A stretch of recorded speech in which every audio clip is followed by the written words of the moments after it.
My name is Satan herself. Stream Peggle Nights on Twitch, and I am currently, I believe, 11th or 12th, any percent placement time. So today I felt like it was a good idea to make an any percent tutorial. And this tutorial is aimed at both complete beginners, if you've never ever played even the game before, or if you've never tried to speedrun any percent, this will be friendly for you, and intermediate level runners, people who have tried their hand at this run but want to get a little bit better. This will be aimed at both of those demographics. If you're already an expert, I don't think you're going to gain too much out of this, but I'm happy you're here anyway. The chat is going to be participating. Chat is filled with experts at this game, and just people who are supportive and ready to be here. So chat may bring up something I missed. You might want to be looking in the bottom right corner of the screen. So welcome. We're going to first be talking about kind of how to set up your run. So obviously you need a copy of Peggle Knights. Peggle Knights right now can be purchased on Steam, and it's about $5, but you can also bundle it with Peggle Deluxe and save on both, or you can wait for sales. It goes on sale for a very, very low price. I definitely... I cannot share locations to get this game off of Steam, but I will say the Steam version runs great. I have had very few problems with it, and it is essentially the gold standard for doing runs in this category. You will also need, likely, Livesplit. Of course, you can run with any other type of timer, but Livesplit is the most recommended. It's free to download off of the internet. Just type download Livesplit into your browser and you should be able to find it. In terms of finding any percent splits, you can find splits on speedrun.com in the resources section of Peggle Knights, and you can download those and open them with Livesplit. Yeah, some people use what's called level splits, which is what I use, where every single level is a different split, and some people use what's called master splits, which is where every 5 levels, which represents one Peggle master being introduced, is its own split. You are more than free to do either one. I think they're both perfectly valid, or just run timer to the end of the game and don't even split. It's all good either way. I recommend splitting so that you kind of have more information about where you are gaining and losing time more frequently. But, you know, to each their own. The other thing you might want, besides some sort of way to record your run so that you can submit it to speedrun.com, is a strats document. So basically, Peggle has strategies, and they have strategies that you can kind of write down and reference mid-run. So I actually have my strat document open on the side so that I can reference it if I need to. I have memorized almost all the strats for this category, and you end up doing that if you play it enough. But if you want something to reference, it's helpful to have it open on the side. Peggle can be played full screen or windowed mode. Most people play windowed mode so that they can access things like the strat document and Livesplit on the side. But it is up to you what you want to do. All of the links that I just mentioned, including popular strats documents, the SRC link, and such, are going to be put in the description of this video, whether you're watching it on Twitch or on YouTube after the fact. And also, I will post the Peggle Discord in that section as well. The Peggle Discord has links to all of these things as well, and also experienced Peggle players who are ready to help. So you can always go in there and ask any questions you want. We are always around to help. I am a Discord mod, so feel free to ask me questions about anything, anytime. We would be really thrilled to see you there, trying to, set up and improve your runs. Okay, so that's set up. We're going to go into the section that I'm going to call the basics now. This is a file that I've already completed, so I can go into quick play on it. But if you're going to actually do an any percent run, you have to create a new user.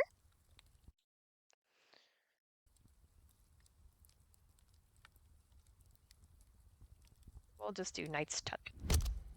And then click Adventure Mode to start the run. That's what timing starts on, Adventure. But for now, we're going to switch back to my big profile so that I can show you some basics in quick play. So I'm actually going to turn the music down just a little bit. So of course, the sort of central objective in Peggle is to hit all of the orange pegs that are on the screen before you run out of balls to advance to the next level. As you can imagine, losing a level and having to redo it is a major amount of time loss. So the main thing you should be focusing on as a new runner is trying to avoid losing. You can do that in a variety of ways, but for the first level here, I'm just going to demonstrate a couple of good early shots. Your early shots should probably be focused on in levels that you don't have openers, which we'll talk about later. They should probably just be focused on hitting as many oranges as possible, and sometimes also clearing out some of those pesky bad pegs, bad blue pegs that might be in your way. So here I've just done a couple of establishing shots to remove the most of the oranges. And, you know, that's kind of just a best practice, making sure that your early shots get a lot of oranges out of the way. You can see on my right-hand side, this bar has been filling up as I've been hitting the pegs. So you can go back and look. Every little step here represents one orange peg hit. Awesome. I'm glad that you're learning along with the tutorial. Now, when it goes up to this 2x, 3x, 5x, and 10x, that actually represents a multiplier on the points you get from hitting each peg. You get points for hitting each peg, each type of peg, and each type of peg has a different amount of points. So blue pegs at the base level 1x before you get up to 2x will be worth 10 points when you hit them. The green pegs are the same. Orange pegs at basic will be 100 points, and this purple peg over here will be 1,000 points. So there's sort of a gradation in terms of how many points different pegs will give you. And the only reason that this matters in any percent is because if you get more than 25,000 points in a single shot, you get a free ball back. The points are calculated as follows. It is every peg that you hit, each of the points that you get from those added up, and then multiplied by the amount of pegs you hit. So both hitting lots of pegs and hitting high value pegs matter for whether you get a big score on a shot. So oftentimes you're going to find yourself getting those free balls from points at the very beginning of the level or at the very end of the level. At the very beginning of the level, there's lots of pegs, so that that multiplication number is very high. And at the end of the level, this multiplier makes it so that each individual peg is worth a lot of points. You can end up saving a specific clump, in fact, of orange pegs till later in the level where your multiplier is higher to try to get a free ball from them. Right now, the purple's not really close to here, so I wouldn't go for that if I was low on balls. But that is a strategy you can go for. And that's kind of the multiplier and points. We're also going to talk a little bit about the green pegs here. The green pegs here, when you hit them, will give you the power of the master that you have. So right now we have Bjorn Unicorn up here, and he has the power Super Guide. And what Super Guide does is it means that you can see the first bounce off of the peg that you are going to be hitting first. And yeah, what I'm going to do here is I'm going to use it to get this one orange and that green together. Very cool. Yeah, the purple's used to get free ball points. Let's see if we can get a free ball from this shot. Oh, so close, but not quite. It happens, though. You'll see it during the actual run. And then the very last thing is that points are not the only way to get free balls. This free ball bucket down here, this little thing that's going back and forth, this is another way. So right there, I just used Bjorn to make sure that I was going to get... Thanks, George. George is very, very good at any percent. Good to see you here. At nights, any percent. Good to see you here, George. And yeah, so the final thing about just sort of like the basics of a level is that the extreme fever happens when you hit the very last orange. And it's going to spawn a bunch of points buckets at the bottom of the screen that you're going to see here in just 1 second. The fastest thing to do with the fever is to aim your ball directly into one of those 5 buckets. And you'll get a sense for where they are over time, but just know that there's one directly in the middle, so that's why I'm having Bjorn aim there. I also, just there, tapped my left button as the ball was approaching the orange. And that basically makes it so that it skips that sort of like, you know, slow down that it does at the very end of the level. You'll also notice I didn't get that zoom in that you would normally get, and I'm going to tell you why. Why is because runners of Peggle, of any Peggle game, tend to turn this setting called 3D acceleration off. There are two reasons for this. The first is that it's kind of slow and distracting in the main game. If you're getting that big zoom in at the end of the level every time, that's going to be a little bit slow and a little bit hard to parse. The second is that we have strategies that only work with 3D acceleration off. So if you are learning the tap shots that we're going to be discussing here in a second, you have to turn off 3D acceleration. I can't stress this enough. Before you start learning the tap shots, go into options and click 3D acceleration such that you don't see an orange check mark here. There you go. You can use colorblind mode, however. One of our top runners, Panaha, uses colorblind mode. That does not affect the strats working. It may affect where you aim with some of the strats. Okay, now we're going to talk about openers. 1-2 is a really good level for this. So there are kind of two main categories of openers. The first is something called tap shots. Tap shots are basically aiming in one consistent spot and then either just shooting or doing some amount of taps using your keyboard. Because Peggle's physics are deterministic, meaning that the same thing is going to happen every time when you do the same thing, that should do the same shot every time you play a level, which is really helpful, both because those shots that we pick are good shots and because you kind of know what to expect when opening up the level. So 1-2 has a really popular one where you aim all the way to this right side here. You can't go higher than this. So this is a consistent shot. And then you tap on the keyboard left 5 times. 1, 2, 3, 4, 5. If you saw the little blue thing moving there, that's what you want to see. I'm also going to talk about bucket timings right now. So basically the buckets going back and forth on the bottom of the screen. In a level like this where there are no moving pegs, shooting at a certain time here is going to guarantee that the bucket ends up somewhere in the level. So right now we know that when the bucket is just leaving the left side of the screen, that we're going to get a 3-ball at the end of it. So I'm going to hold down right, which fast forwards the level, by the way.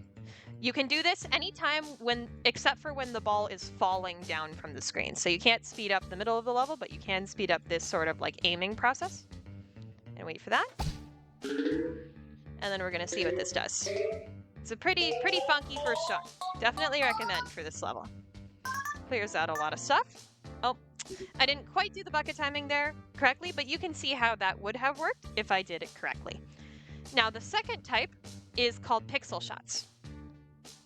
So pixel shots are exactly what they sound like. You have to aim at a specific pixel.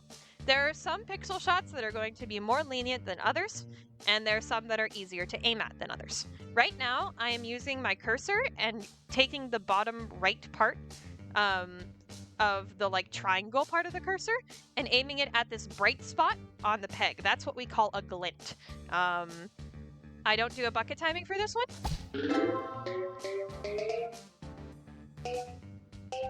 And it does that. There is a variation of that pixel shot that actually gets this entire bottom slide. So that's one that has a bunch of variants based on you aiming in slightly different spots. If you are a beginner to this run, I do not recommend trying pixel shots very early. They are very, very hard. And only a couple levels make really good use out of them in Knights Any Percent. In Deluxe Any Percent, there are a lot of levels with sort of predetermined structures that make it so that pixel shots can be very, very high value in that run. There are still very high value pixel shots in this run, but a lot of them aren't quite as dire, and as necessary. There are lots of workarounds, essentially. So yeah, that's about what I got for openers. There are a couple other variations on tap shots. For example, aiming right in the middle of the character portrait, about here, will center the the aiming reticle down to the middle of the shot. So this is just like aiming right or left, except for a little bit finickier. You have to play around, basically, and figure out where you aim to be able to do that. So there are a couple of levels where in the documents it will say D, and D means down shot. You can also tap left or right from here to do the same thing. So if you see DL or DR, that's kind of what that means. I'm also going to quickly talk about bucket timing nomenclature. So basically, if you see in the document something like -0 or +0, there are two components to that. The first is the minus or the plus. Minus means that the ball is heading towards the left side of the screen. So right now, this would be minus. And plus means the opposite, heading towards the right. So this is plus. And then 0 to 10 represents where the bucket is on the bottom of the screen. So this corner, the left corner, is 0, and this right corner is 10. So for example, -5 would be now. Now, some players do kind of do their bucket timings a little bit differently. Some use the corner of the bucket, some use the middle of the bucket to kind of, anchor themselves. You're going to have to play around and see what works best for you. But that's kind of what that means. And yeah, I think that's kind of everything we need to discuss before we actually go into any percent. Because I just discussed a lot of basics, in the actual any percent portion, I'm going to be discussing things that you can do, useful openers, things that you can do with the power that you're given that are useful, tips and tricks for individual levels, things like that. So yeah, and I am going to time this just as an example. If you're using Livesplit for the first time, you can basically have hotkeys on your keyboard. So I'm going to be pressing Shift to split every level. Have a little water break before we start. Hydrate. This is another speed run tactic. Hydrating and keeping yourself healthy. There are auto splits available to Bluefish. Great question. They do exist. I'm not sure if they are up on SRC for this game right now, but if you come into the Peggle Deluxe or just Peggle Discord, it's actually for all Peggle games and for all Peggle speedruns, you can ask and someone will be able to direct you to those auto splits. Worst time loss is dehydration time loss. Could not agree with you more. All right. I think we are about ready to get going. Let's do it. So here in the first level Crime Wave, there's actually a special mechanic called Micro Zen. What Micro Zen is basically it makes shots better when you're lower on balls. And it only exists in the very beginning of the game in both Peggle Deluxe and Peggle Knights and some other Peggle games too. So right now here, when we get down to 6 balls, we're going to see the shots becoming a little bit better than they otherwise would be when I aim. You can use that to your advantage by leaving difficult shots till later. See, that one was better than what I aimed for. Here I was hoping that it would get 3. Yep. And that one just hit more blues than I wanted it to, so it worked to my disadvantage. Oh well. 1, 2, 3, 4, 5. So this is the opener that we were talking about earlier. In 1-2, you kind of just want to do the openers correctly and then clean up as fast as possible. It's a fairly simple level. You can use Bjorn's green power in order to basically clean up a little bit better and go a little bit faster if you want to. So like there, I just use that to be able to get 2 shots, or 2 oranges with 1 shot, which of course is time safe because shooting shots takes time. I left there a orange peg lower at the bottom of the level. 1, 2, 3, 4, 5, 6, 7. This is R7. In order to hit it and then have it go right into the bucket, or at least have a good chance of going right into the bucket if you can't just aim it in there. That's one thing you want to do, is you want to plan out the oranges you're hitting so that the last one you hit is low to the bottom. This is extremely important in IL categories as well, standing for individual levels. If you ever want to do a single level and try to do it as fast as possible, that is crucial. Another just good general speedrun technique for this game is something called pre-aiming, which I actually need to do a little bit better here, which is basically where you're aiming your next shot as the last shot goes. So there I basically aimed that before the last shot went down. 1, 2, 3. This one has L3, R1, and R are good beginner strats that we're going to be demonstrating here. Beginner or intermediate. I like these tap shots. I did R there instead of R1. My mistake, but that's okay. You're just gonna have to try them out for yourself. For this level, yeah, the structure is just set up so that you know, you get to do these slides here. So it's mostly pretty simple. I was trying to have that shot go from here into here, but sometimes the Bjorn thing is a little bit difficult to read. Sometimes you want to use Super Guide in order to get pegs that are otherwise really hard to get.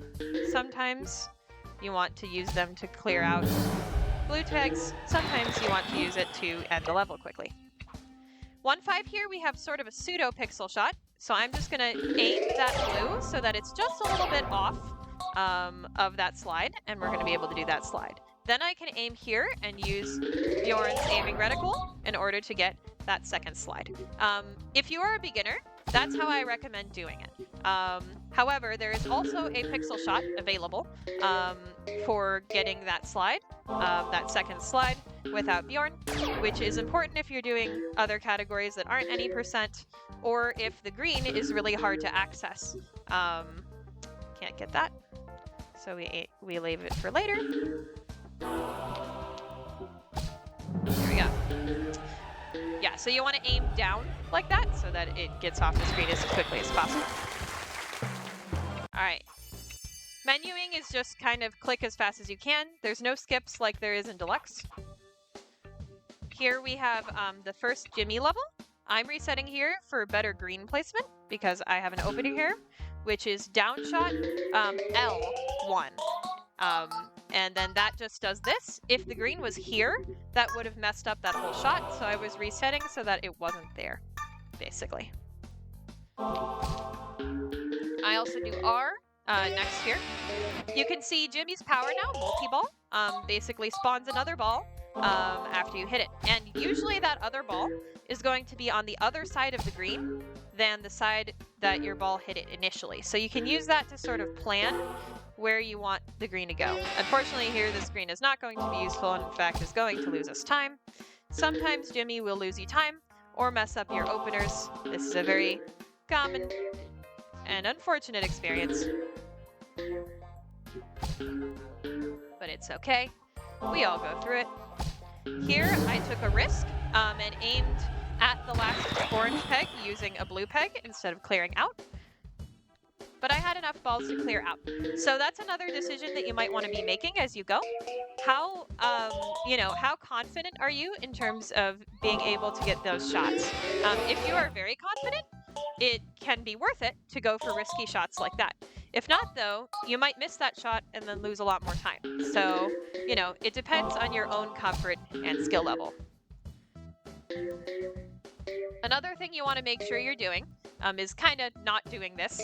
Not doing shots that are going to hit lots and lots of unproductive pegs and that are going to bounce upwards a lot. Bouncing upwards is just generally not as good because, darn, that was a crazy miss. Because it, loses time unless you get a bunch of oranges in a shot like that. If the ball goes down, it leaves the screen quicker. Oh no. Well, that's unlucky. Sometimes you can get wildly unlucky fevers. That will lose you a lot of time. So, sometimes it just happens. Oh well. There's R1 here. There is another pixel shot that uses this, if you see it in documents. That's a decent pixel shot, but I've never been able to get it to work very well for me, and I actually like this one a lot, so. Also, hi, Ozvenom. Ozvenom D&D is one of our Discord mods and also hosts the PBR, or Peggle Battle Royale, So ask him any questions about that and the Peggle League if you are interested in joining some Peggle competitions. Everything is beginner friendly about both of those things I just mentioned. So it doesn't matter what skill level you are. Come and have fun and participate with us. Yeah. Speaking of, another thing I recommend in general is to do something called no reset runs. A no reset run basically means you start up the game, and you just play it until you win, regardless of how fast you are. At the beginning of your speedrunning journey, you might be tempted to do a bunch of resets at the beginning to try to get the best first time you can, or the best early times you can. I don't really recommend that. Also, that one was DR and L. DR3 and L, sorry. I don't really recommend that, especially not when you're starting out, because, you know, there's going to be some growing pains. You're not going to be all that good immediately. And that's just fine. Unless you've been playing a lot in Peggle a lot in other contexts and have just started speedrunning at any George. You're probably not going to be that good. But if you work hard enough, at it enough, you will be.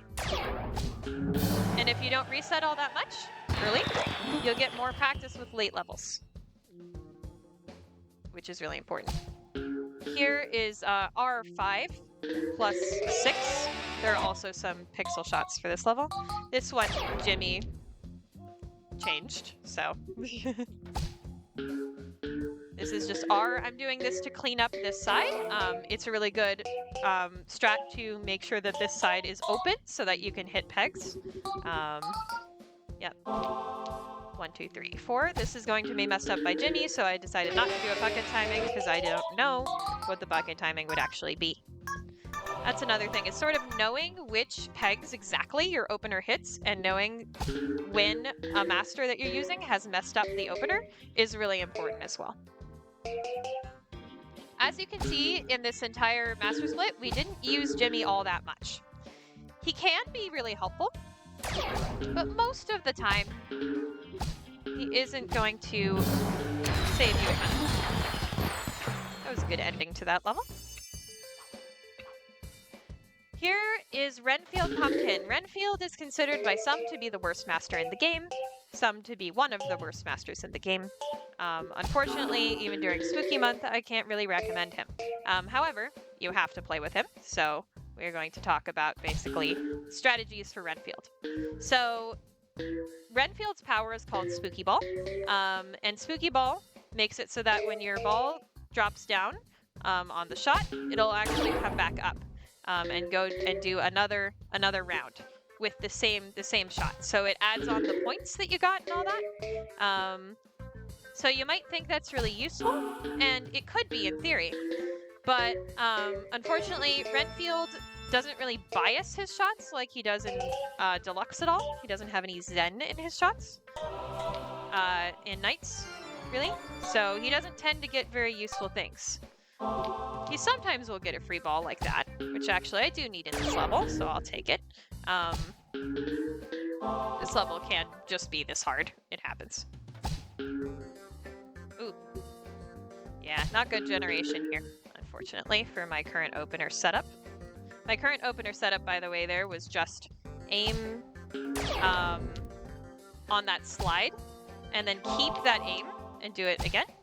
Here I'm doing something called free balling, which was basically making it so that I got free balls from those shots so that I would be guaranteed to win. This one has, Seasick has 2 opener shots. The one I'm going to be showing y'all here is going so that you have 4 of these cubes and then doing 1 tap back and then another tap back.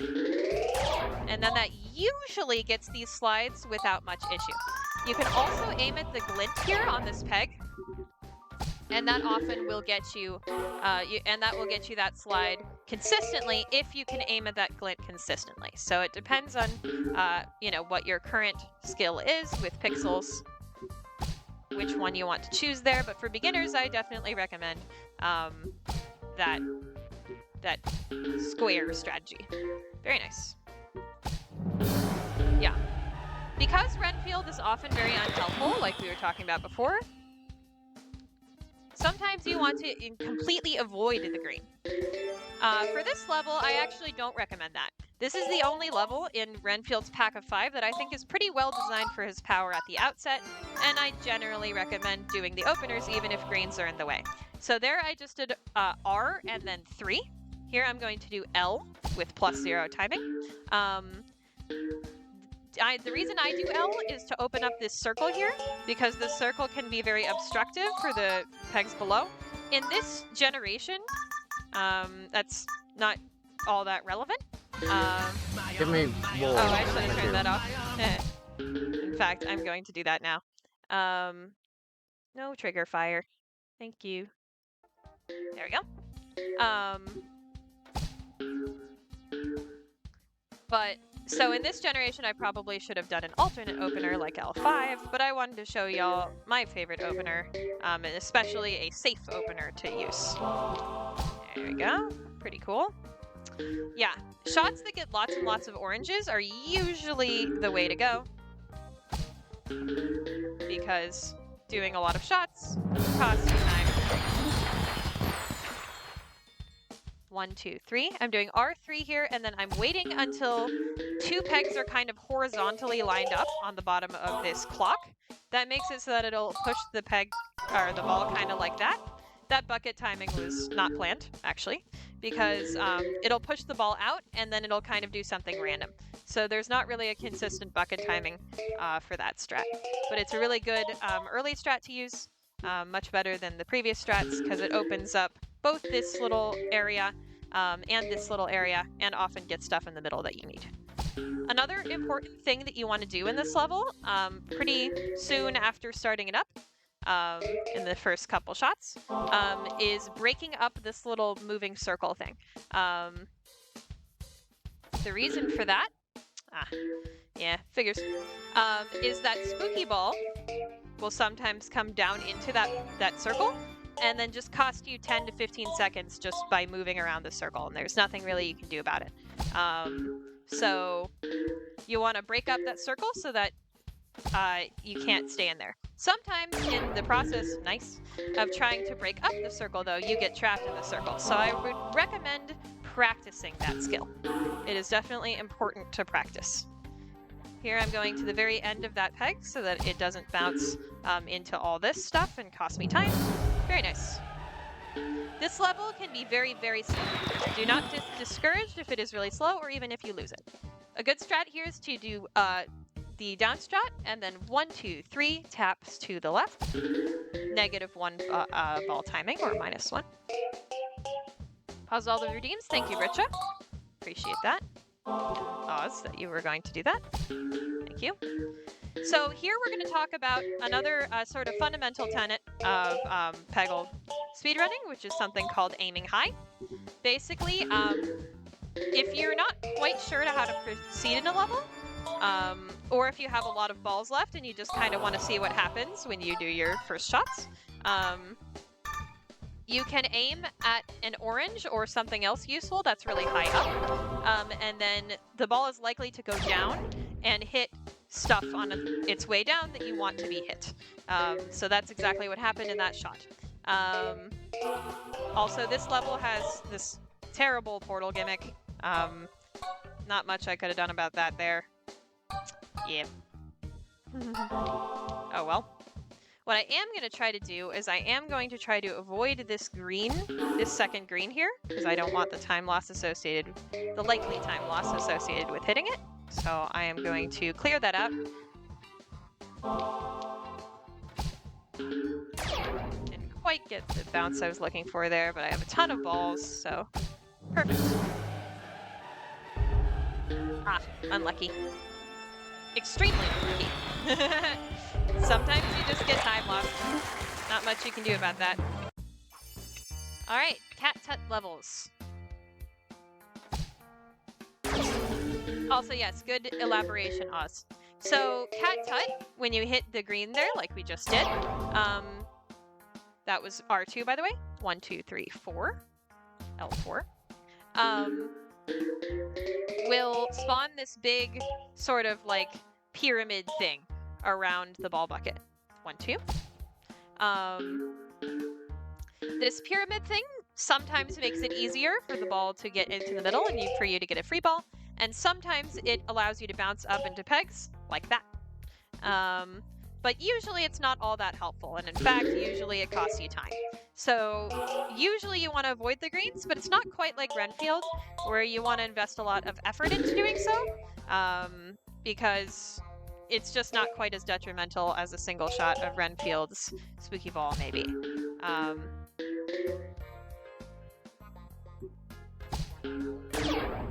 Usually. Unless you are very low on balls and you think it will help you complete the level, which is completely valid, especially if you're just starting out. Here it looks like I don't have quite enough balls to get the oranges, so I'm going to try to do a 2-in-1. Very nice. And we made it through. Doing 2-in-1s is a little risky sometimes, but a good strategy to make it through. Or you can do free ball bucketing. I recommend practicing free ball bucketing. It is very important to be able to aim your ball directly into the bucket and save levels. Knights is harder than Deluxe. This is something we didn't talk about yet, but it is a very difficult game. I just did R there, and then here I'm going to scroll all the way using my arrow key till I'm just off of this peg, demonstrating it slowly so that y'all can see. It's a little bit of a slower strat, but it is very safe, that strat, because it does all of this. It almost always gets you a points free ball. Just a very, very safe strat.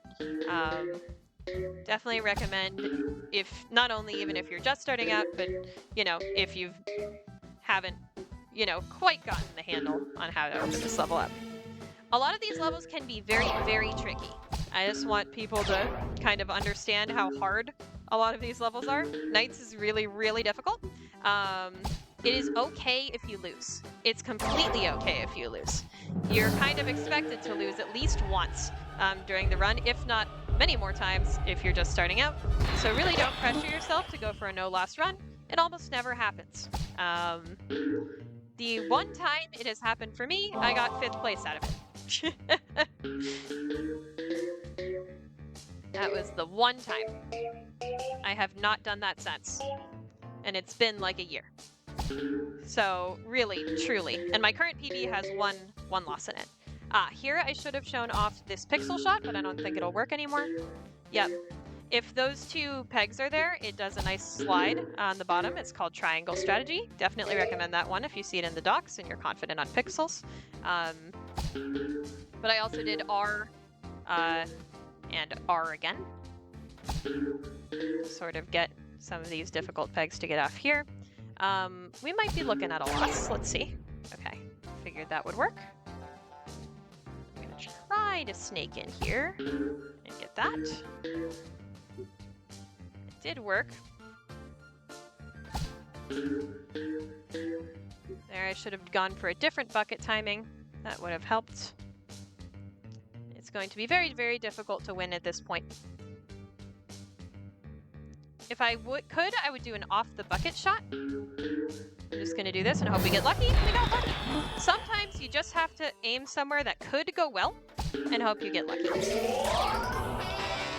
Here, I'm aiming in that little gap in between the little circular peg and rectangular peg here. There is a consistent way to do it, but it's kind of difficult. Helios invented that, I think.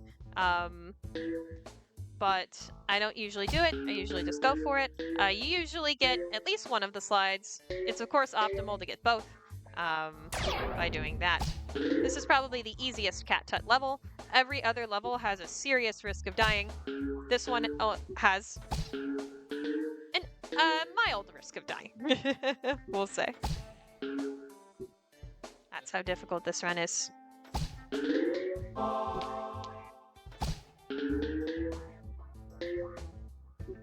Yeah, you can see there I prioritized getting 2-in-1s and also clearing a lot of that sort of junk that we didn't need.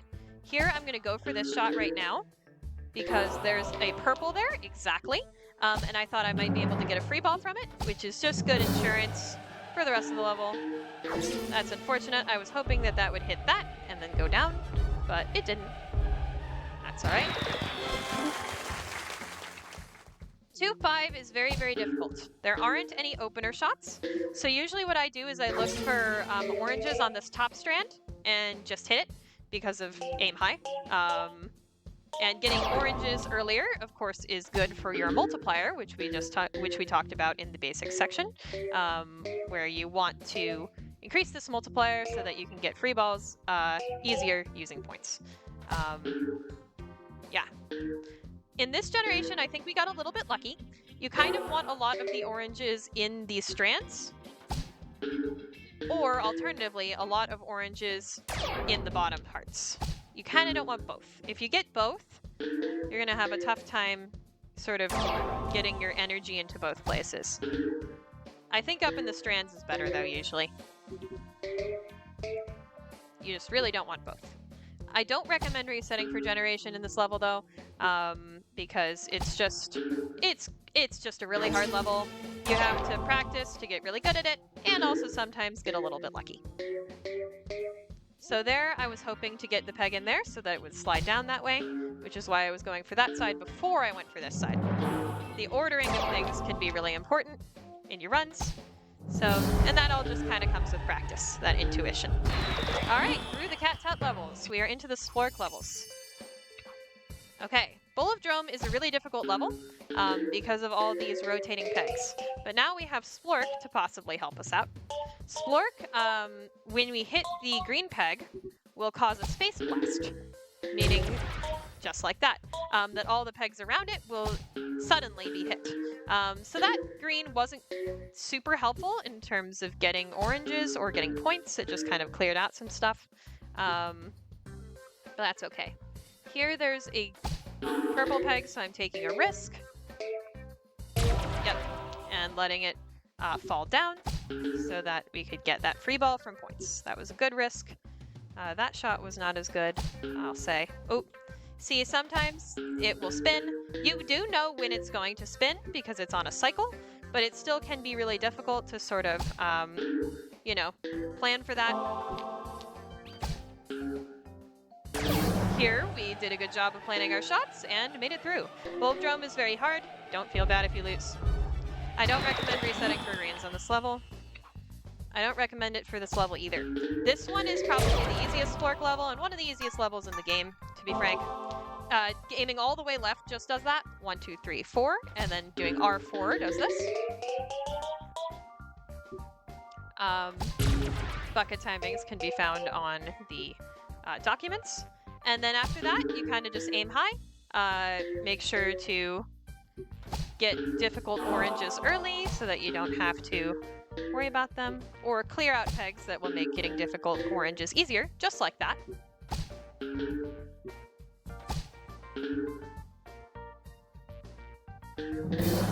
Very nice. Extremely fast level. Close to a gold, I bet.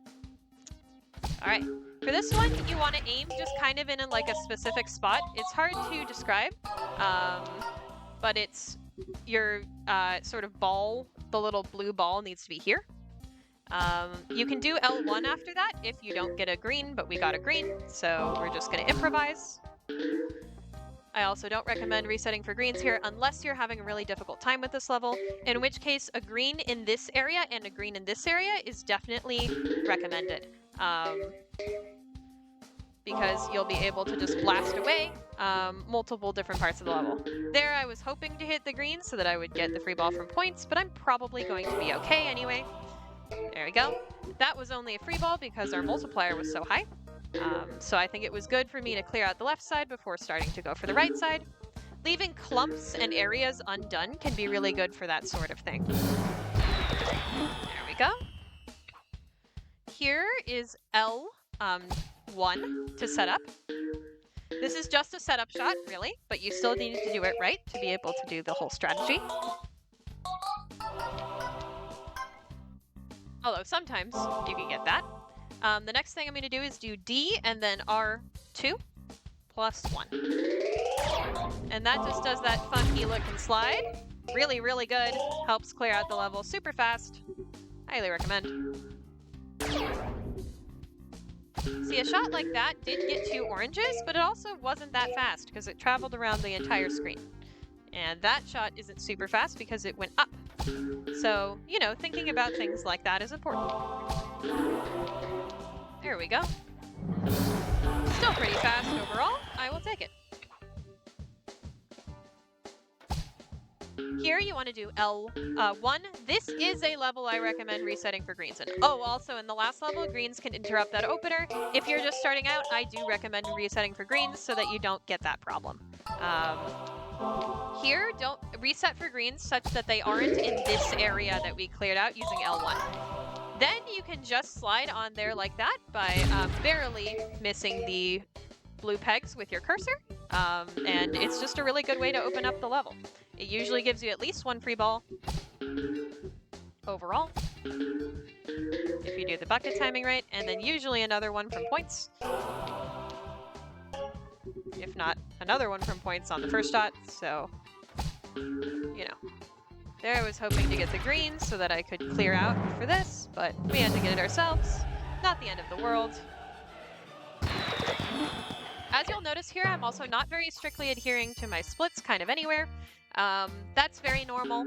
Peggle is definitely not one of those games where a millisecond of time loss is in any particular split is going to matter.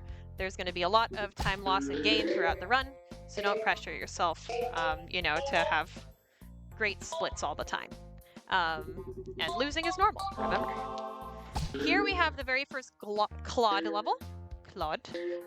Claude Lobster uses these claws that we're going to see once we hit a green. And it basically makes the game into the pinball game it was always meant to be. So you can click your right mouse button to flip the flippers up. And we might use that to get some more oranges, just like that. Or to get some free balls, just like that. We didn't really need the free ball in this level, but I think the oranges were efficient enough that I don't mind. Here I'm going to try to go away from the flippers. Yep.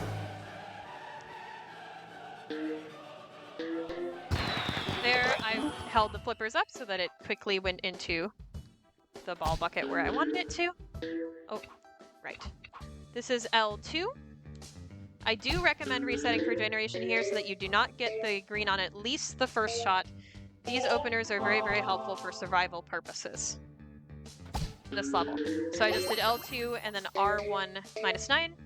Of course, these flippers block the bucket timings, which is why you don't want them, at least in the first shot. I am okay with it happening in the second shot, but that may not be a thing you want to do if you're just starting out. Here's another sort of aim high is a good idea situation. Sometimes flipping is a good idea situation. A lot of intuition just needs to be developed for this level. That is a reference to Annie George's Intuition. The document, do not worry if you do not get that reference. Just making sure chat knows that that was delivered. Oh, that's not great, but luckily we still have this corner to bounce off of, so it should be all right. And here I'm going to not get a free ball. Just be very careful by aiming just off of this blue. Excellent. Sometimes you really want to be careful with those last shots if you don't have any balls left. Eiffel Power is a really, really, really difficult level. This is another one of those hardest levels sort of thing. I usually start on the left side here when there's an accessible green because of that, being able to flip easily from over there. Unfortunately there we didn't get to keep the ball flipping for very long, but we got an extra couple oranges out of it, so that's definitely worth it in Eiffel Power. In Eiffel Power, anything extra you can get is usually worth doing. I'm spending a little bit more time here than I normally would for safety's sake, but I think that was a productive enough shot. I don't mind too much. Aiming high, very, very important. If you lose in this level, that is absolutely nothing to be ashamed of. Extremely normal. Another side effect of Claude's flippers that is somewhat important is it basically restricts the free ball bucket's, you know, area and where it's able to be. So that's why, by the way, I left those sort of oranges on the right side, is to get that free ball. This can help in certain levels, but most of the time, it kind of just makes it so that you have to, you know, get your own free balls. That was a good clear. Here is actually one I definitely recommend learning the pixel shot for. There's almost no other way to open the level. So you aim low on this peg here, and that, thank you, Voln. And that does this sort of slide. There are a couple variations for that pixel based on, you know, different shots you can hit. And then you can kind of do any shot in that, that side, and it'll often get you a slide. Not any shot, but like, you know, mess around with it. You'll figure out some good shots, some good follow-up shots after the opener. Here. In this generation, this is an interesting one. Very good. I was hoping to get both of those oranges with that one shot so that we could spend time focusing on this side. That's unfortunate.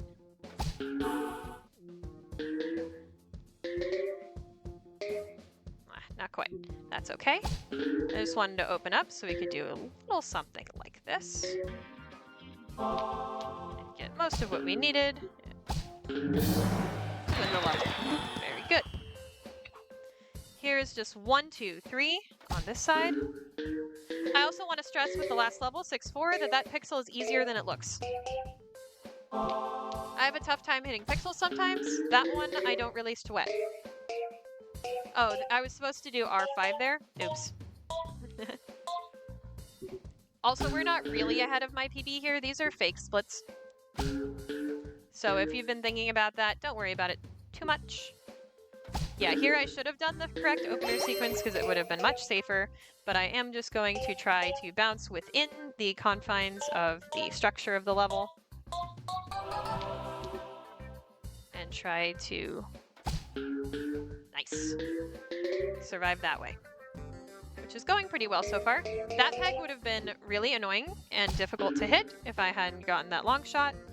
So even though that long shot took a little bit of time, it was worth it. Nice. Yeah, oftentimes you just want to aim in an area that can get you something good. Even if you don't know it's going to get you something good, that's kind of what's called making your own luck. Here we have Tula. Tula is considered to be one of the most, if not the most powerful character in Peggle Knights. She's been significantly upgraded from Deluxe, and the reason why, by the way, that was R+1.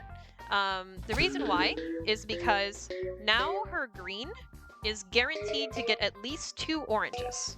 It gets about 20% of remaining oranges, but if you only have 2 left, it'll still get both, which is very, very helpful, as you can leave 2 difficult to reach oranges for the very end of the level and hit a green to get them.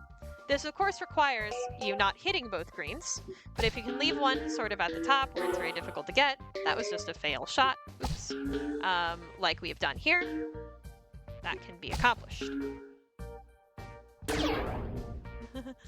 Unfortunately, I've not been doing the best at aiming at the bricks. Oh, we might just get a win here anyway. Yep. Sometimes that happens. So what that told me is I should have aimed toward the center earlier. We're going to do L2 plus 6.5 here. You can also just do down minus 4.5, but I like to do more shots here. And then L, I think plus 9. Let's take a look. So yeah, 1 green early is usually the way to go, and then 1 green late. Unfortunately for this level, you usually hit both greens early, and you're just gonna kind of have to play around it.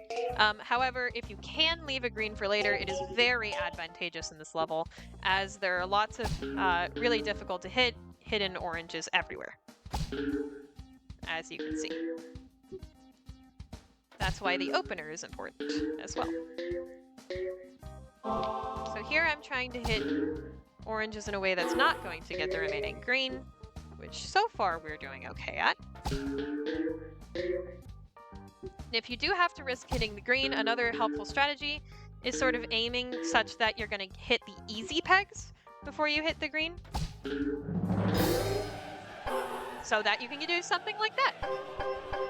That was pretty cool. All right, 7-3 here, R2, -5.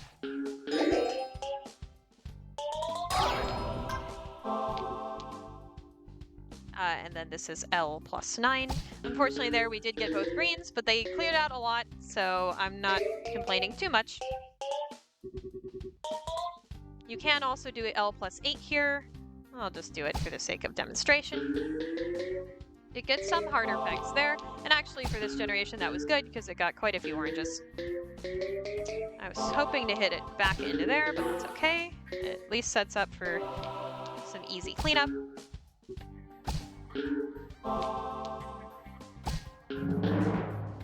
There I was trying to aim up into it, but that would have been a tough shot to hit, so not surprised we didn't. That's all right. Here is just R +9.5. And then that sets up for a nice little pixel shot here. Definitely recommend this for all intermediate players. Aim just at this seam here. It's not even all that precise. The ball will come and do this slide down here, which opens up this slide for a lot of easy free balls. This level can be a little bit tricky, especially for beginners. So those easy free balls are really, really recommended. There's not a lot of situations where you can do that kind of vertical slide in this game. So, you know, practice it a little bit, but don't sweat it too much. In Deluxe, there are definitely situations in which you get those.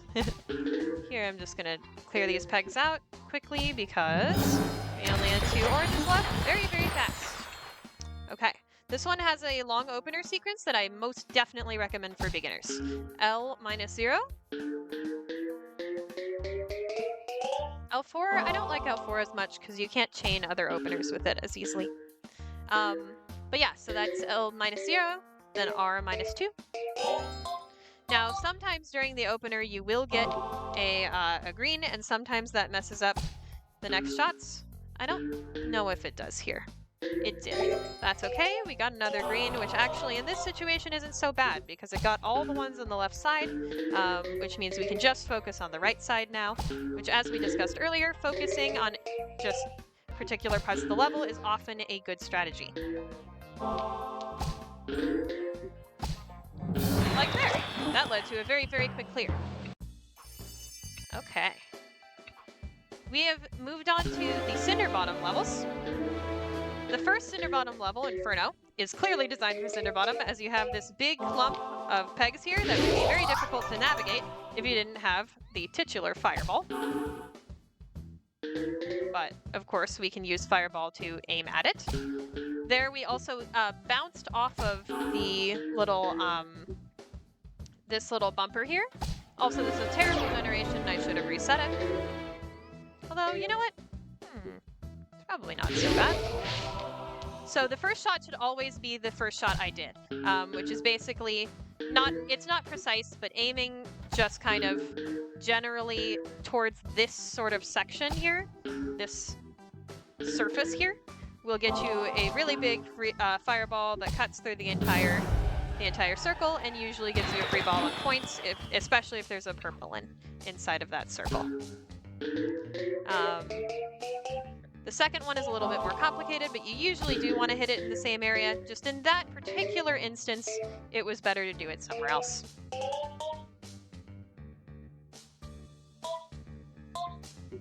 Yeah, there I just did sort of a rough shot in order to get the ball into this sort of like section to open it up. That also allowed us to open up this section. Even though you have fireballs here, and you'd think that that would make this level free, because fireballs are really good, it definitely does not. This is one of the hardest levels in the game. Highly recommend practicing this level in particular quite a lot. So there, you know, I did a good fireball, and you kind of have to practice doing that well. Here, I'm using one shot to try to open up this shot here, which did work. Now we're able to get this, and then we're gonna hope for both in that one. Didn't get it, but I think it'll be fine. Yeah, luckily these bumpers down here are helping us collect things. We have to be very careful here. There, we weren't hitting this. A lot of the time, it is very worth it to just really be careful. Make sure you are doing that last shot right when you have no more balls. So for this one, L -9 is a really good way to open up the level. Just gets a lot of this thing out of the way. Although unfortunately this time it hit a green. Usually when I get a green on the left side to start, I do this. 1, 2, 3. You can do R3 on this side. We did clear out a little bit of the structure for it to actually get into the free ball bucket, so it didn't this time, but it was still good to get some of that sort of right side business out of the way. Then here, this is a good way to get 2, where one of them would have been difficult and slow to get. Hey, that's gold. Very good. For this one, you kind of just want to shoot into the whole mess of pegs at the beginning. Try to get as many oranges as early as you can. Ah, getting unlucky a little bit. That's okay. A lot of the time, if you aim in the right general area here, you can get a decent opener. I'm trying to get the multiplier up here a little bit before I do my greens, because I have a plan for the greens. There we go. 1, 2, 3, 4, 5, 6, 7. So this is a tap shot fireball. It'll go off of this sort of bumper here and get almost all of that section. I'm actually going to do the fireball over here because those two might have been a pain. Nice. Again, without that. Oh, mistimed that unfortunately, which means we're going to have to wait slowly for it to bounce around. That's why you want to be careful sometimes. And there we go. Here I do D, R1, +9. This opens up this middle section for good bounces and slides, and gets a free ball. Although actually it must have been +10. Here you can use this white thing to bounce off of and get you a better fireball.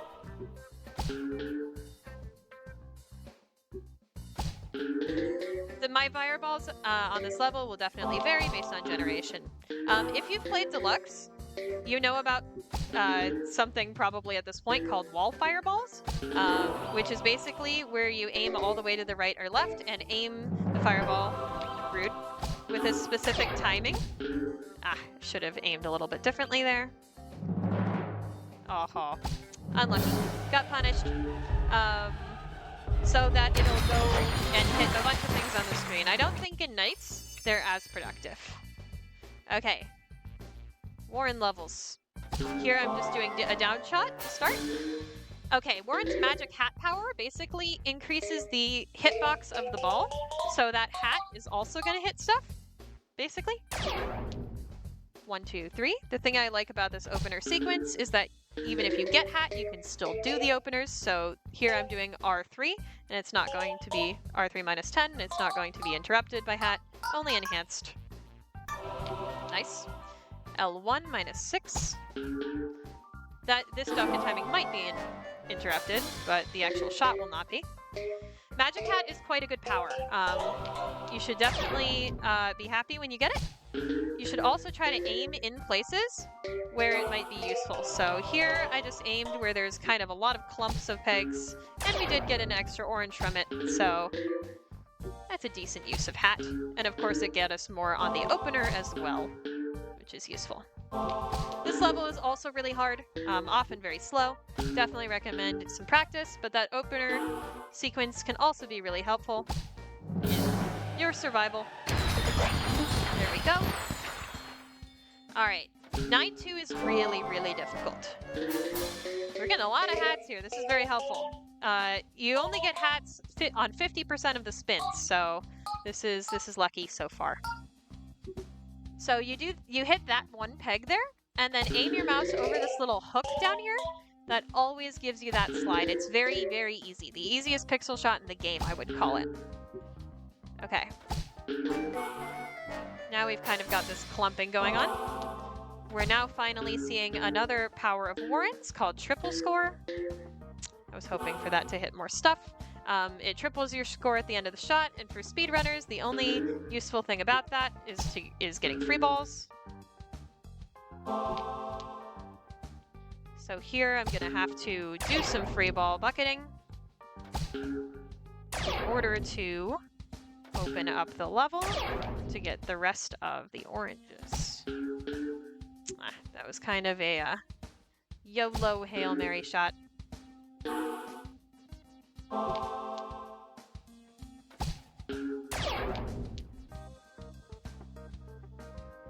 Unfortunately, we've gotten ourselves in a really tough situation here. But luckily doing that while the purple was there was the right choice. And we saved it. Very slow, of course. As you can see, saving levels is very slow and you don't want to do it often, but if you have to, it's better than losing the level usually.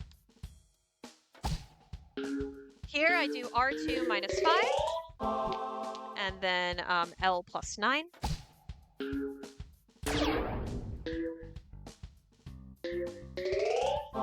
And then here you kind of want to practice doing this slide shot.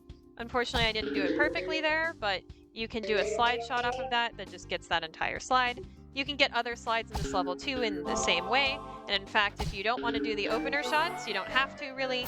You can just get good at doing those slides. But I like to do the opener shots when I'm doing a more sort of survival-focused strategy. Here also, I'm mashing right whenever I get a green, because that removes that triple score wheel as fast as possible. Very mean. Unfortunately, this last orange is in a place where we can't easily get it, so we had to clear for it a little bit slow. Here we do our 1, 2, 3 minus 4. And the main purpose of this shot is to open up for down plus 5.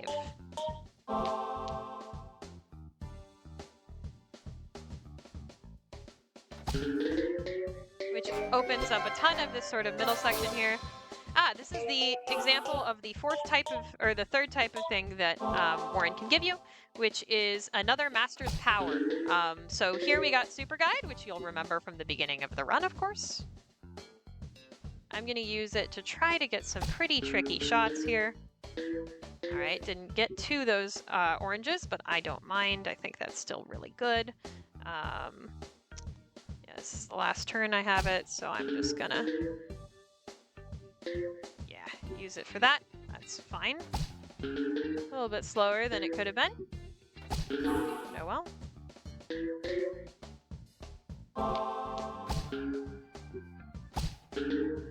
A lot of the time with those very close together oranges, you can kind of just hit them both. I was hoping there I would be able to hit that. And I'm taking some risks I shouldn't be taking. Example of what not to do. I was too confident in that. Yeah, unfortunately getting a green on Fever is just time loss because you have to get through the wheel. Oh well. 1, 2, 3. Sorry if you can hear train sounds in the background. Thank you for the Warren Gay emotes, everyone. Here is R3 plus 10 and L1 plus 7. This just kind of opens up these circles and increases the survivability of the level, which is important. This one's also pretty darn hard. If you couldn't gather by now, most of the game and most of the levels are very hard.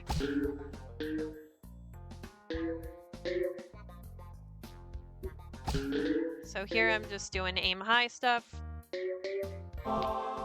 Which is working out decently well. We got Flower Power, Tula's Power. So unfortunately that only hit 2 oranges, but it did hit 2 more oranges than we would have hit otherwise. So you know what? That's a win. Oh, my hand slipped there, but I think actually it was a good thing.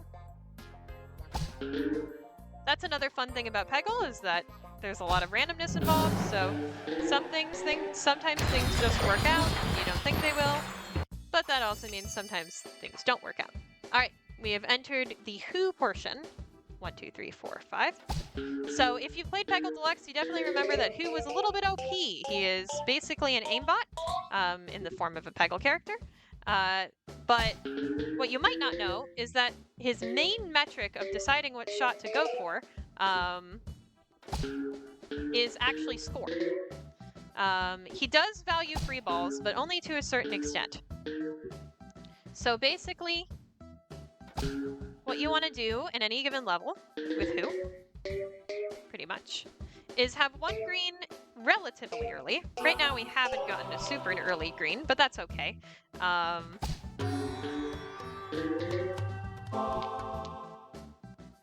then one green relatively late. Now, of course, who can get the other green with his Zen shot, but sometimes he won't. Darn, I'm not sure how I could have made that shot productive, actually. Because he's programmed to go for score, as we just discussed, he will often go for the purple. And there, the purple spawned in such an out-of-the-way location to all of the oranges that I had left, that it was very difficult to pick a spot to aim at where he would have 1, 2, 3, 4, 5 given me a good shot. Here we just do R5 so that we can open up this big spot here. If I get a green on the first shot, which is pretty likely, I usually like to aim it here so that it'll get something like that. And then aiming all the way left will get you this shot, which is pretty helpful, especially if there are more oranges in there than there were this time. So that's okay. Who, of course, is predisposed to go for things like slides because they give you more points. So if you keep slides intact, oftentimes who will go for them. It's another good strategy.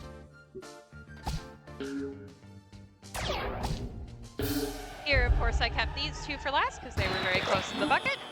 Wow, another gold. Let's go. So for this level, the strat is to go right off of this peg here, go onto it, and then tap 1, 2 more times. And then aim when the bucket's in the corner. Same thing on the other side.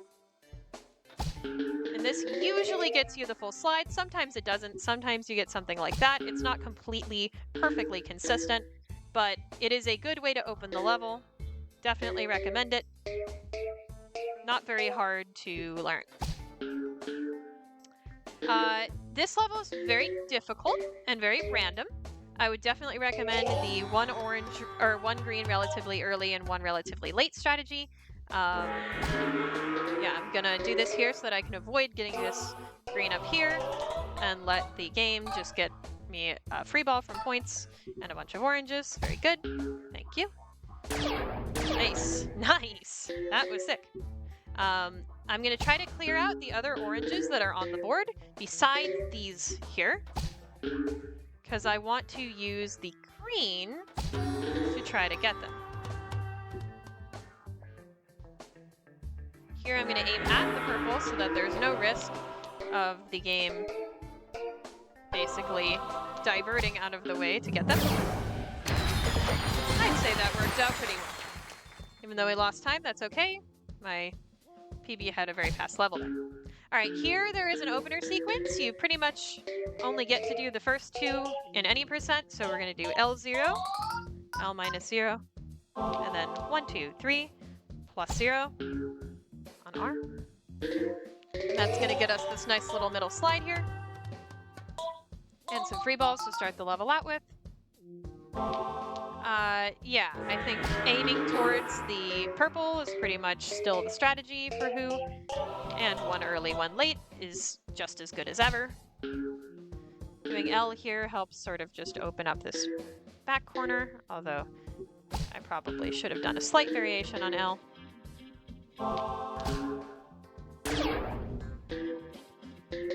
Yeah, just practicing your long shots, getting good at knowing where the ball is going to go.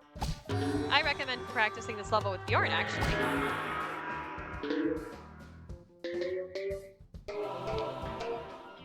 Yeah, I was hoping who would get those two. Might have been a little bit slower than I would have liked, though. Who, of course, introduces randomness into the run. So, you can't always trust what he does. Alright, Feel the Noise is kind of like the Zen Frog of this game, although in my opinion Zen Frog is harder and more random. You kind of want to open the level up by opening these circles up, because the circles are kind of one of the few consistent things in this level that you're going to be able to use. And of course, aiming high. I'm getting a green really early here, because I want to try to open the level up a little bit more. Here, I aimed there because of the purple being on that side, but I suppose who didn't care about that? So, okay. I'm gonna try to clear out the left side as much as I can before I hit the green. True. Okay. Let's try to use the right side here because the purple is here. Cool. Okay. I feel alright. I feel alright about this. Here I'm gonna do this because I know it's gonna launch back that way. I'm gonna... Yeah, I'll get this orange now. I was trying to wait until there was a purple on that side. Unfortunately, we didn't really get what we were looking for spawn-wise. The purple just decides a random blue to go for, so, you know, sometimes you don't get the one you want. There, I was aiming very carefully such that I could get both of those. Hooray! A lot of examples of saving this time. Here we have the newest Master Edition into the Peggle franchise in this game, Marina. So, Marina has the Electro Vault power, which, as demonstrated here, makes a line from the free ball bucket to where you hit your first peg and clears all of that. So she's really useful for these sort of linear designs where it would be difficult for even Cinderbottom to sort of hit all of those pegs at once. There, we did a pretty good job of deciding which ones were the most important to go for. Alright. Another gold. Wow. I almost never get this many golds in a single run. Well, that's nice. Here we just do R plus 10 to open if there are any oranges in its path. And then you want to hit the green as soon as possible. And then for this one, instead of going vertical, we usually go diagonal. So that we can get these diagonal slides, as well as sort of the diagonal middle of the Ouroboros. In this level, quick warning, you can get the ball stuck within the Ouroboros. That's what we call a water break. If you've ever played 4-2 Deluxe, you would probably be familiar with that. Luckily, here we've broken the Ouroboros enough that even if we do get stuck at any point, we should get unstuck pretty quickly.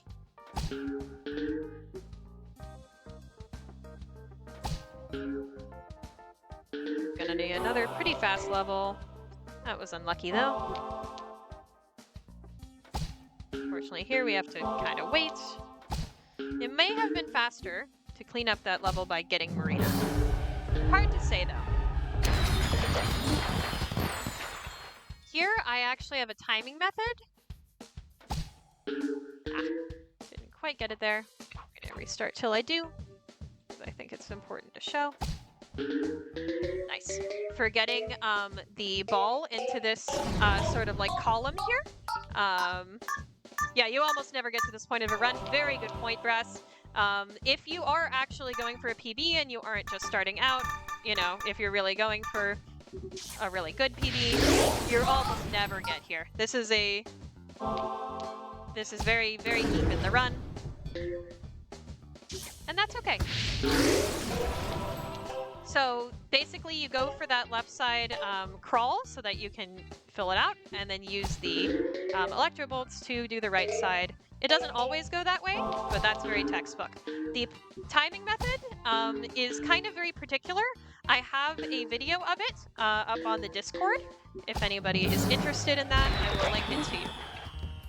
Pretty fast. Here you want to go just so that you're just off of this this peg here. Da, da, da.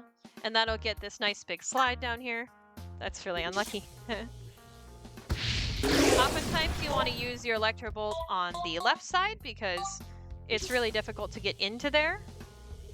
Without it. Here I then decided to use the second one on the right side because it had a lot of oranges. I thought I could clear a lot and also get a free ball, which did end up being the case. Unfortunately, here we're in a slightly messy situation, but I think it's okay. Should have aimed that with a little bit different timing. Yeah, this sort of like circle up here can be very, very obstructive to your shots. So clearing out parts of it can actually be really good for later in the level where when you're cleaning out the left side. Here, I'm gonna start cleaning out the left side because, exactly, it could possibly clear stuff on the right side as well. That's too bad. So again, you have to be very careful with when you're shooting so that you're not running into any of these troublesome moving pegs messing up your shot. Very nice. That was close to a death. I'm glad we were able to pull it out. 1-2. Also remember, these are fake splits. Do not worry about me PBing, I will not. Would have needed a better run. That start was L2. This is going to be R2 -0. You needed a better early game is what I actually meant to say.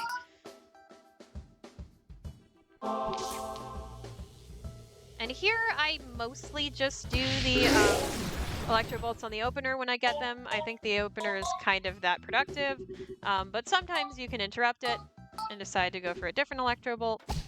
Yeah, the right side's a little messy here, so maybe I should have on the right side. Hard to say though. You can oftentimes get the ball sort of stuck, yeah, in these sort of bolts on the side by doing stuff like that.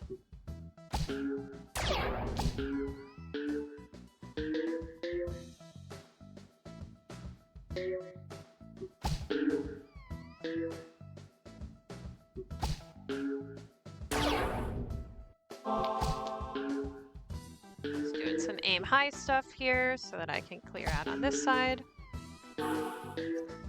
Unfortunately, not super productive. An off-the-wall shot will work here. Also practice your off-the-wall shots. That was an easy off-the-wall shot, but you might have to do off-the-wall shots later that are a lot harder.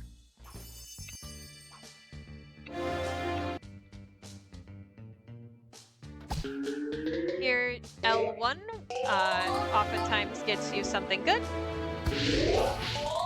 and clears out that sort of early part there. You want to be using Cinder for Cyclone here, which is the first master level. Master levels mean that you can choose any master for them that you want to use. Unfortunately there I did a poor bucket timing and it resulted in a bad shot. Luckily now we have no more moving oranges, so hopefully we will be able to pull this out. That's bad. Just slow. That's unfortunate too. We're getting a little bit unlucky here, unfortunately. These shots are not working out in the way I would like them to be.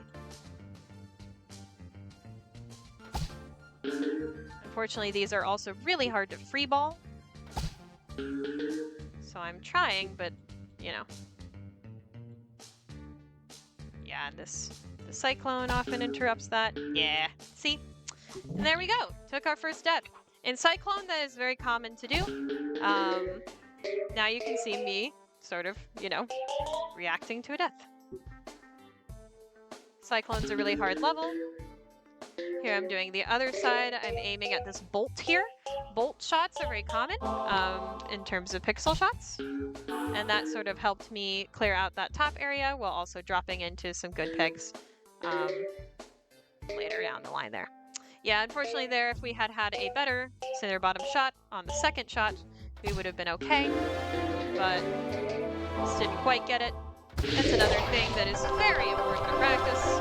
Well, and see, a lot of the time, when you do it the second time, you complete it very quickly.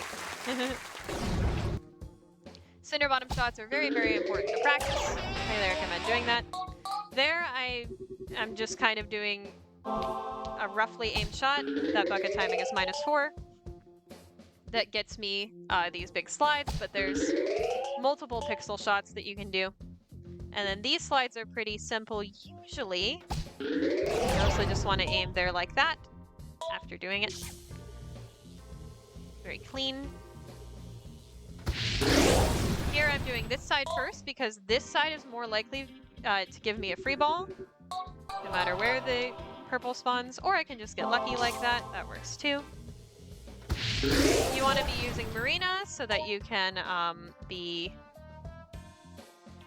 getting all of these difficult pegs underneath these barriers here. That's not where I wanted that to bounce.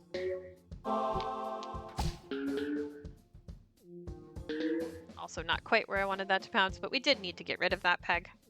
So it's not the end of the whole world.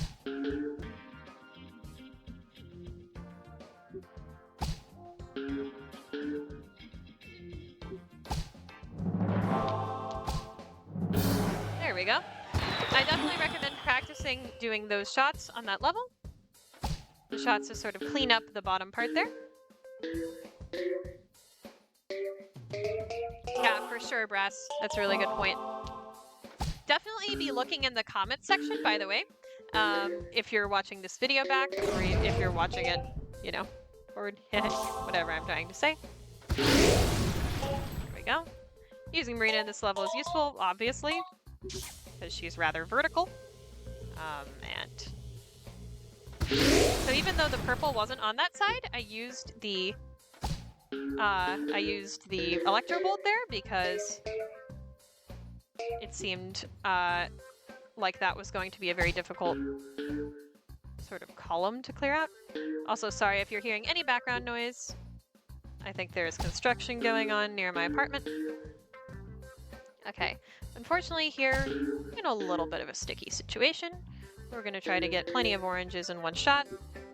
That mostly worked. Here we're gonna try to do a little bit of free balling. Great. And now we have a couple of shots to get all of these oranges. So I'm gonna just do a shot hoping to get most of them, which worked. Now I'm gonna play around with this. Very good. Highly recommend practicing that level to try to make sure you know how to do bank shots and shots within those barriers to try to clean up straggler pegs. Really, really difficult level. Again, absolutely no shame in losing that one. Do not worry.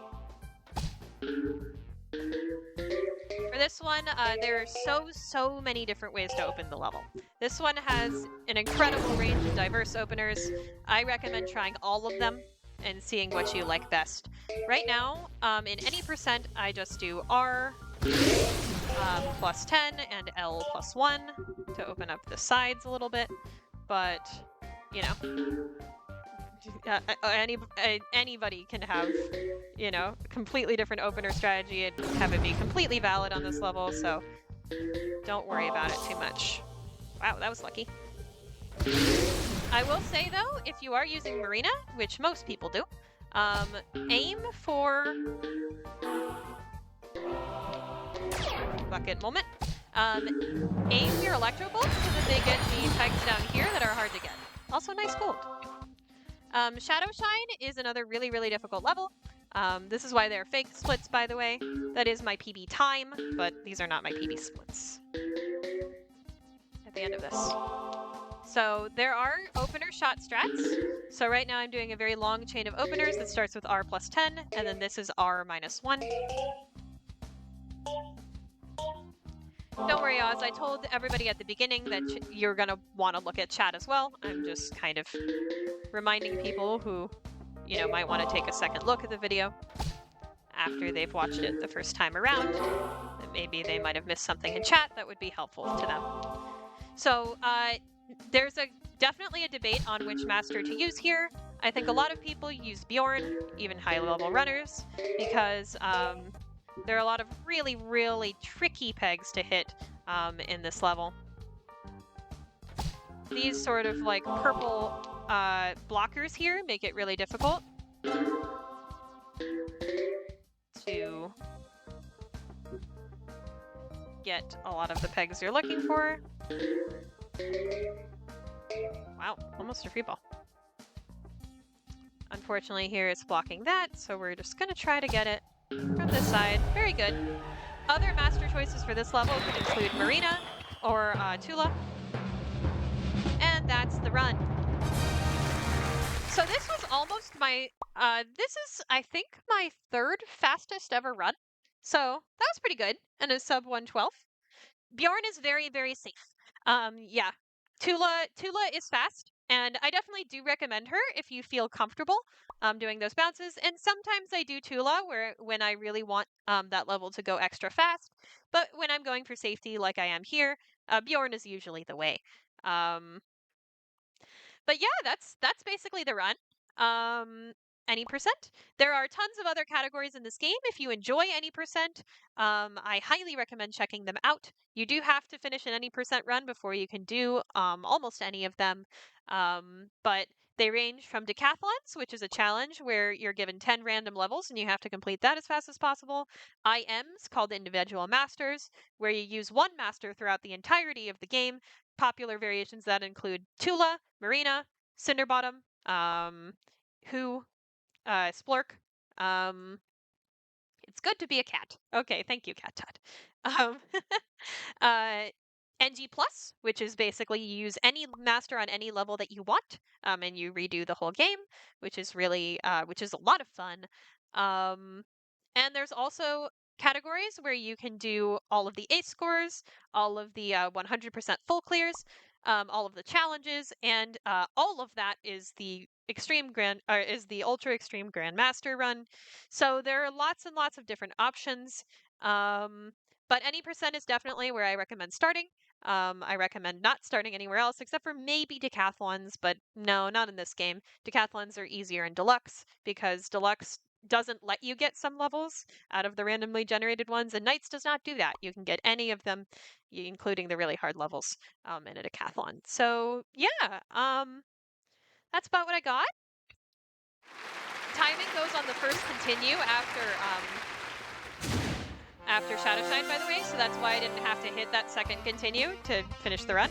But you also get this fun little screen at the end of the day. Still more trophies to win. So true. Thank you for the celebration. Bounce along with my little spicy pea. But yeah, as I said before, come to the Discord and ask us any questions you want. All of us are around and ready to help you at a moment's notice.